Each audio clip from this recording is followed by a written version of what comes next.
Good morning. Post NADA conference. Shout out to the automotive industry and everyone who persevered to get to New Orleans. I wanted to share the LinkedIn poll results. The poll is going to be ending in a few hours, but by now, enough people have taken the time to vote. Last check, just moments ago, 452 people from the automotive industry responded to this question: should New Orleans be kept in the conference rotation cycle?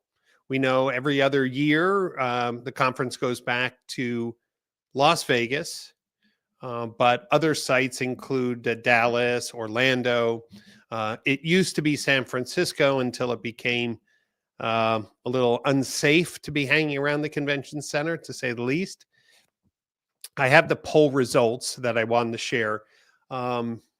If you're watching live right now and you have an opinion, should New Orleans be kept in the NADA rotation? Why don't you just put your comments here, and I'll see them on the live stream. Let me just quickly put into context why I asked the question. The last time we were in New Orleans, I think, was 2014. And again, unpredictable ice storm came in, and it took 2, for some people 3 extra days to get home after the show ended. This year, it took 3 or 2 days to get to the show. So we had very unpredictable storms,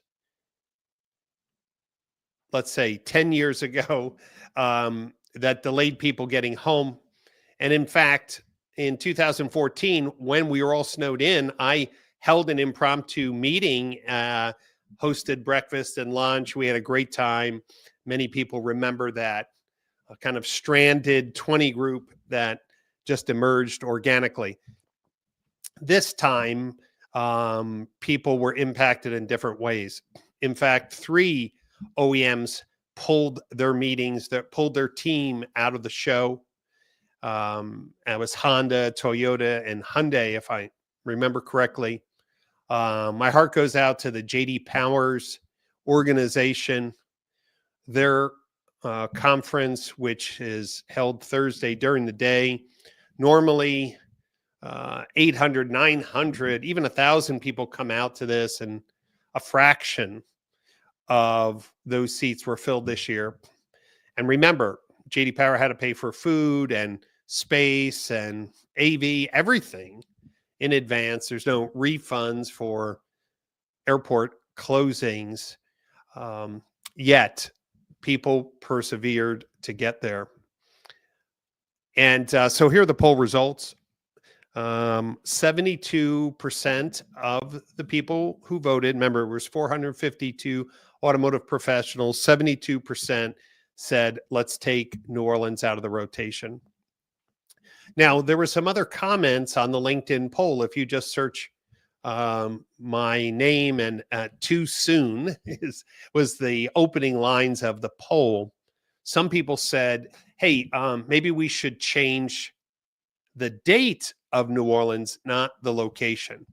And of course, I understand the thoughts, but there's some naivety about changing the date. You see, to get OEMs to schedule their national meetings at a certain time of the year is miraculous. In fact, if NADA didn't have those OEM meetings, dealer attendance would be much lower. Those national OEM meetings bring a core of key decision makers to the conference, which of course are the people that the vendors in the exhibit hall want to speak with. No OEM meetings, guess what? The show would have a very different economic outlook. Right now, OEMs are used to a January timeframe, maybe back in the day, there was new models being released and there was some buzz about new models, new programs. But regardless of the reasons today, most OEMs say, okay, we're going to have at least one national meeting at NADA. Changing that just to accommodate New Orleans potential weather issues to like an April time zone. Most people say, oh, well, let's keep it in New Orleans, but let's move it to April. I don't think most people understand the logistics of coordinating OEM meetings at one time in one place. Muscle memory says beginning of the year, go to NADA. So I think going to a place that is more winter ready, meaning even if it was in New York City, 8 inches of snow is like table stakes for New York City. The airport effectively in New Orleans was closed 2 full days, a half a day, a full day, and another half a day, which of course wreaked havoc. There were some booths that didn't have their equipment, didn't have their screens. There was a lot of scrambling going on. And of course, my heart goes out to the folks at NADA. I'm sure they heard a lot of cranky complaints, but I did post a video on LinkedIn, which now has over, I think, 11,000 views from the automotive community. And here is my encouragement. If you were a dealer who tried to get to NADA and you couldn't get there, would you please honor your commitments, the appointments you made at those vendor booths? Because I'm sure the sales teams are going to be calling you today if they already haven't spoken with you. I'm just going to ask you to honor those meetings, because whether a small booth and staff cost $20,000 or $30,000, or the larger booths or mid-size booths, $100,000, $200,000, and larger $500,000, $1 million, probably only 1/3 of the dealers that were supposed to be there really showed. You could be generous and say 40% showed, but for the most part, everyone made the best of it. And of course, it's great to see our colleagues. There was a lot of badges that said exhibitor. Of course, there were dealers, but I also want to say that the investments in that exhibit hall are immense. And so if you couldn't make it and you were going to stop by a vendor booth, look at their products, give them feedback on their products. Remember, it's not just about buying. It's about getting feedback. It's about vendors showing you their products. Would you do that this week when those vendors are calling? Would you take time to put them on your schedule and give them that same feedback, the product advice, product development roadmap, or listen to their sales presentation? That will be really appreciated. But for me, if you're going to do an event in a winter location and they have no real snow equipment, then we just got to practically say, even though New Orleans is a great city and I had some great meals there, the financial implications go far beyond the cute, quaint nature of New Orleans or the unique food or music. It's just now 0 for 2. And it's time. The community has voted. It's time to move. Now, listen, I'm not saying keep it in Vegas, because a day in Vegas ages you 5 days. Everyone who hosts conferences in Vegas knows, man, Vegas is a brain drain, energy drain, spiritual drain. But it is important to realize, hey, San Diego would be great. You could do a conference in San Diego anytime. It's time to reconsider that. Now, that being said, I wanted to give you a few updates that I think are important. I walked around the showroom, talked to a lot of people. Some booths were busier than others. There wasn't one unifying theme, I think, this year that was really strong. Most people were showing practical uses of AI, which was interesting. So you could say probably of all topics, AI was maybe top of mind. First party data management, CDPs, was also a topic of conversation. But I didn't think like, wow, there was a breakthrough. One acquisition was quite interesting. Alex Vetter and the Cars Commerce team purchased an auction dealer auction platform. I think they mentioned more like a reputation-based dealer-to-dealer platform, which was going to cut the auction fees in half, meaning that the sellers don't pay auction fees, only the buyers, which completely is disruptive. I'm anxious to learn a little bit more, but I am sure companies like ACV and Manheim were, I don't know if taken off guard is right. Maybe they knew about it, but to say to dealers, hey, if you are selling a car into auction, I'm not going to charge you a fee on both sides. Wow, that could be very game changing and disruptive indeed. On two personal announcements, I want to let you know that in February, I'm kind of refreshing and renewing my podcast, and going to be taking a slightly different angle to really solve some information gaps that are going on in the automotive industry, especially with, I'm going to call it put up or shut up content. Instead of just talking about solutions, to really talking about the measurement and impact, financial impact, getting dealers involved. If a vendor's making a claim, let's hear from the dealer directly about the impact on their business, instead of just, hey, if you use our product, you can see a 30% increase in conversion. And I think most dealers roll their eyes back because no one's really talking about the numbers, the specifics. Also be taking sponsors for the podcast. The podcast has been going on for years, and there's a lot of effort and cost involved in that. So we're going to be opening the Brian Pash podcast open to sponsors. So excited about that opportunity as well. If you're interested in learning more about sponsorships, reach out to me.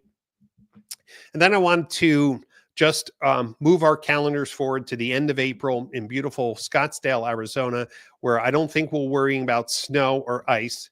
But the Digital Marketing Strategies Conference is the week after Easter. And I want to challenge the vendor community again on this theme of put up or shut up. I want sponsors and speakers to come to the event with their dealers that are successfully implementing and willing to share concrete results. We occasionally get those type of presentations.